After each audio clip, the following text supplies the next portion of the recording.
বাবা একটা একের পাশে যদি একটা শূন্য হয় তাহলে কত হবে? সবাই বলেন একটা একের সাথে যদি একটা শূন্য বসে তাহলে কত হবে? 10 হবে। এবার 10-এর পাশে যদি একটা শূন্য বসে কত হবে?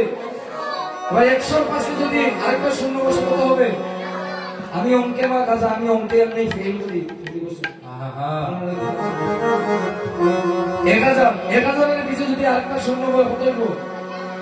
10,000। এইভাবে শূন্য যদি একের পাশে যদি শুধু শূন্য থাকে তাহলে দেখবেন 10,000 তারপর 1 লাখ একটি এরকম হয়ে যাবে। এবার পাশে তো শূন্য দিতে হবে, এবার যদি একটা সরিয়ে নিই তাহলে কি হবে? শূন্য, কিছু নাই। যদি একটা সরিয়ে নিয়ে যায় তাহলে কিন্তু শূন্য দিলেও শূন্য, এক ছাড়া শূন্যের কোনো মান নেই। তেমনি ভাবে আমরা যাহারা আজকে ভক্ত বৈষ্ণব সেবা সঙ্গনে বসে আছি, যদি গৌর হরি এই সেবা সঙ্গনে না থাকেন তাহলে আমাদের কোনো নাম নেই। নিতাই গৌর হরি বল। কিছু বাস্তবিক তত্ত্বের মধ্যে কিন্তু আমাদের জীবন তারা আছে বাবা। যেই গীতা, ভাগবত, পৌরাণিক, রামায়ণ, ব্রহ্ম, বৈবর্ত, পুরাণ, যেই শাস্ত্রগুলো, এই শাস্ত্রগুলো হচ্ছে আমাদের জীবনী। আপনি বাজারে যান, একটি মোবাইল ক্রয় করুন, মোবাইলের সাথে একটি ম্যানুয়াল বই দিবে যে এই বই দ্বারা এই মোবাইলটি তুমি চালাতে পারবে। তেমনি ভাবে ভগবান আমাদের জীবনে চলার পথে কিছু জীবনী দিয়ে দিয়েছেন। আমাদের জীবনে চলার পথে জীবনী দিয়েছেন যেই গীতা পাঠ করলে আমাদের জীবনের এই মানব জীবনে চলার অনেক ধারা শেখা যায়। ভগবানের মুখ নিঃসৃত বাণী,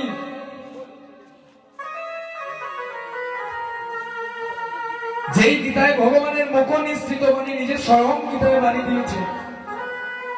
দেখবেন যত বড় বড় শাস্ত্র আছে, রামায়ণ, পুরাণ, অনেক শাস্ত্র আছে, ভাগবত, কোথাও কি রাধারানীর কথা লেখা আছে? কোথাও কিন্তু রাধারানীর কথা লেখা নেই। কারণ গোবিন্দ ভজন রাধারানী করেছিলেন। যেই রাধারানী গোপনে গোবিন্দকে ভজন করতেন বাবা, কীর্তনে এসে আমরা গান গাইলাম চলে গেলাম হবে না। আপনারা এনেছেন আমি কীর্তন করবো চলে যাব, দক্ষিণা নিয়ে চলে যাবো, হবে না। আপনাদের কাছ থেকে আমার কিছু নিয়ে যেতে হবে এবং আপনাদের কিছু দিয়ে যেতে হবে। এই জগতে রাধারানীর কথা কিন্তু বড় বড় শাস্ত্রমন্ত্র আছে আমাদের ধর্মে, কিন্তু কোথাও লেখা নেই। কারণ রাধারানী গোবিন্দ ভজন করেছিলেন গোপনে। অনেকে দেখবেন সেবা সঙ্গনে বসে মালা জপ করছে, বলো না।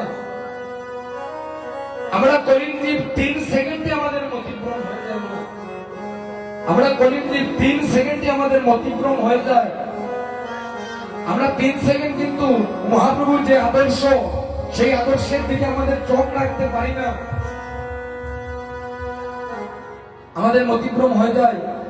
যেই রাধারানী ছিলেন দিনে 64 দণ্ডের মধ্যে 62 দণ্ড কৃষ্ণ চিন্তায় মগ্ন থাকতেন, আর মাত্র 2 দণ্ড নিদ্রায় দিতেন। তাও 2 দণ্ড নিদ্রার মধ্যে স্বপনে আমার প্রাণ গোবিন্দকে দর্শন করতেন। গোবিন্দকে প্রশ্ন করা হয়েছিল, হে গোবিন্দ, এই জগতে তোমার পরম ভক্তকে? গোবিন্দ বলেছিলেন এই জগতে আমার পরম ভক্ত হচ্ছেন রাধারানী। বলছেন না, যাদের কারণে তুমি এই দোরাধামে এসেছো, যেই মাতা পিতা তোমাকে এই দোরাধাম দেখিয়েছে, তারাই হচ্ছে তোমার আসল গুরু। তোমার পারমার্থিক দয়াল গুরু ভজন করার আগে আপন আপন নিজ মাতা পিতাকে ভজন করতে হবে, না হলে তোমার ভজন সার্থক হবে না।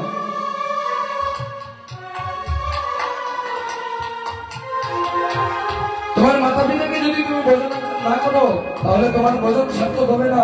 একবার হরির চরণে আমরা ডুবে যাই, হরি তোমার চরণে এবং সাগরে